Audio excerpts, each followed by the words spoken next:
Bonjour à tous, bienvenue pour la tactique du jour sur échec et pédagogie. Salut Romu. Salut Laurent, salut à tous. Alors, aujourd'hui, le trait est au noir dans cette position. Comme d'habitude, nous vous invitons à mettre en pause la vidéo et à chercher par vous-même la solution que Romu va vous présenter tout de suite après.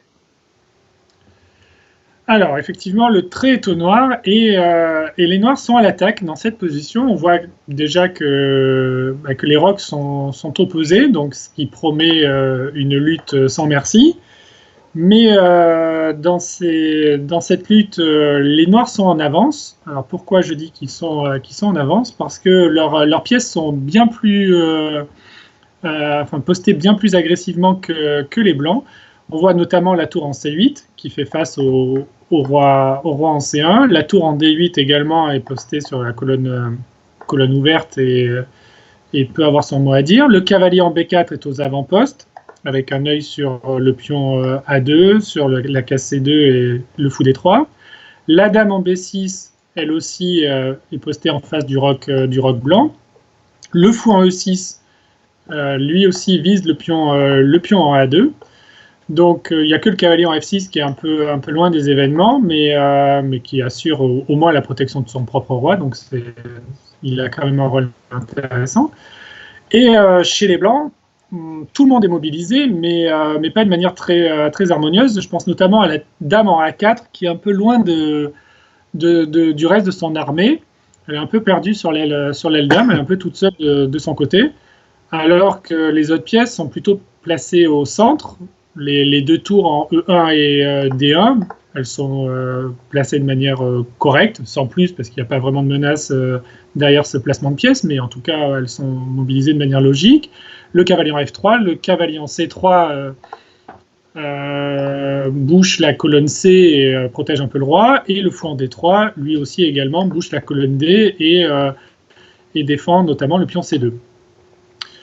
Donc, j'ai oublié de le dire, mais on a un pion de moins avec les noirs quand même. On a une belle position, mais on a un pion de moins.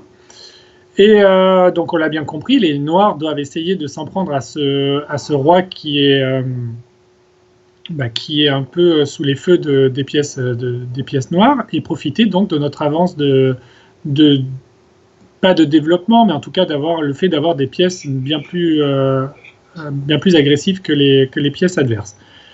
Alors, si les plus fidèles d'entre vous nous suivent depuis quelques mois maintenant, vous avez certainement dû regarder nos vidéos sur le sacrifice de qualité dans la sicilienne, le sacrifice Tor prend C3.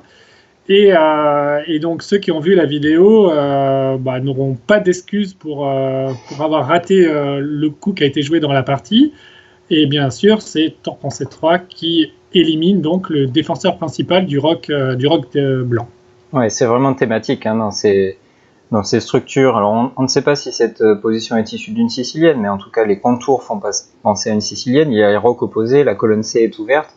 C'est vraiment, comme tu dis, un sacrifice absolument thématique et qu'il faut envisager. Alors il faut le faire au bon moment et c'est pas on ferme les yeux et on joue Tour prend C3 quoi qu'il arrive, mais ce serait criminel de ne jamais l'envisager, on va dire. Ouais, tout à fait. Donc, quelle est l'idée de Tour prend C3 ? Bon, bien sûr, ça force pion prend C3. Qu'est-ce que les noirs ont obtenu par ce sacrifice ? On a abîmé le roc des blancs, puisque maintenant tout est ouvert, le roc est complètement éventré. Le pion A2 se retrouve protégé uniquement par la dame, alors qu'il est attaqué par le cavalier et par le fou, donc le pion A2 est prenable. Et on a ouvert la colonne B. Ce qui veut dire qu'après cavalier prend A2, échec qui est le bon coup, les blancs ne peuvent pas trouver refuge sur la colonne B, puisque la dame B6 interdit au roi l'accès de la case B1 et de la case B2. Donc ça force roi D2. Et ça commence à devenir intéressant, puisque en D2, le roi se retrouve sur la colonne de la tour en D8, et donc le fou D3 se retrouve cloué. Alors maintenant, comment profiter de cela ? On a parlé tout à l'heure de la dame en B6 qui était bien placée en face du roi adverse, mais elle possède aussi une belle diagonale, et la diagonale donc G1 A7, Et elle a à sa disposition la belle case F2 qui fait échec, et c'est le coup qui a été joué dans la partie. Donc qui force encore une fois la réponse adverse, puisque le roi n'a plus de case, ne peut plus bouger, le fou d3 est cloué, donc ça force tour E2. Et là maintenant, on sent qu'il y a une certaine surcharge, notamment au niveau du fou d3, qui est cloué, donc je l'ai dit, et qui dit pièce clouée, dit mauvais défenseur. Ce fou en d3 est censé défendre, 1, le roi, puisqu'il bouge la colonne D, 2, la tour E2, qui est protégée donc par lui et par le roi, et le pion E4. La tour E2, elle, vient de parer l'échec, elle attaque la dame, mais elle est aussi clouée du coup, puisqu'elle ne défend plus le pion E4, puisque la dame F2 la cloue. Donc on sent qu'il y a beaucoup de surcharge, et c'est que comme ça que l'on peut imaginer avoir une tactique présente dans cette position, et le bon coup ici, c'est dame prend E2. Ouais, étonnant quand même, hein. On s'attendait à une attaque de mat, et en fait, on va gagner du matériel. Ouais, exactement. Mais en fait, c'est souvent comme ça, c'est-à-dire que grâce à une attaque de mat, l'adversaire trouve une défense, ou en tout cas essaye de limiter la casse, mais c'est souvent au détriment du matériel, et là c'est exactement le cas. Et donc quelle est l'idée d'un prend E2? C'est que ça force bien sûr roi prend E2, et maintenant le pion C3 se retrouve sans protection, et malheureusement pour les blancs, ça se passe sur échec avec une belle fourchette roi-dame, et les noirs se retrouvent avec au final une pièce de moins. Une pièce de plus, pardon. Une pièce de plus, ouais, exactement.